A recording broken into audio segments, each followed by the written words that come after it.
सनातन संस्कृति में आस्था और समर्पण को भक्ति कहा गया है। श्रेष्ठ आचरण और अपने कर्तव्यों का निष्ठापूर्वक निर्वहन करना ही सच्ची भक्ति और आध्यात्मिकता है। यही हमारे ऋषियों और महापुरुषों का संदेश है। यही वेद और धर्म शास्त्रों का उपदेश है। साधु संतों के पास सदा कमंडल होता है। कमंडल सादगी का प्रतीक है। कमंडल में जल होता है जो श्रद्धा, शीतलता, शालीनता और सरसता का प्रतीक है। हमारा मस्तिष्क सदा ठंडा रहना चाहिए। वेद संसार के समस्त ज्ञान का मूल है। हम ज्ञान के उपासक बने, स्वाध्याय द्वारा प्रतिदिन अपने विचारों का शोधन करें, स्वयं पढ़ें और दूसरों को भी श्रेष्ठ साहित्य पढ़ाएं। बिना विद्या और बिना ज्ञान के मनुष्य को शास्त्रों ने बिना सींग और पूंछ का जानवर कहा है।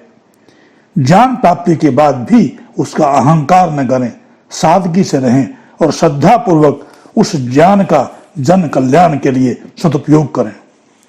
हनुमान जी ने भगवान राम के काम को पूरे मनोयोग और समर्पण की भावना से किया था। उनका एक ही सूत्र था, राम काज कीन्हे बिना मोहि कहां विश्राम। राम का आदेश हुआ तो हनुमान जी 100 योजन का समुद्र लांग कर लंका पहुंचे। सीता माता की खोज की, लंका में आग लगाई, पर्वत उखाड़ कर संजीवनी बूटी ले आए।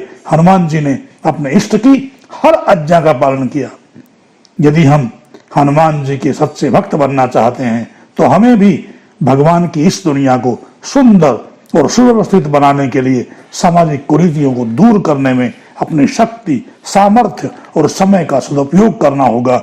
हनुमान जी की तरह राक्षसी वृत्ति और बुराई के विरुद्ध संघर्ष करना होगा। हनुमान जी की भक्ति यही है कि हम उनकी परंपरा का निर्वाह करें, उनकी आदर्श पर चलें। इति ओम।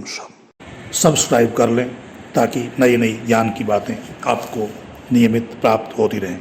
धन्यवाद।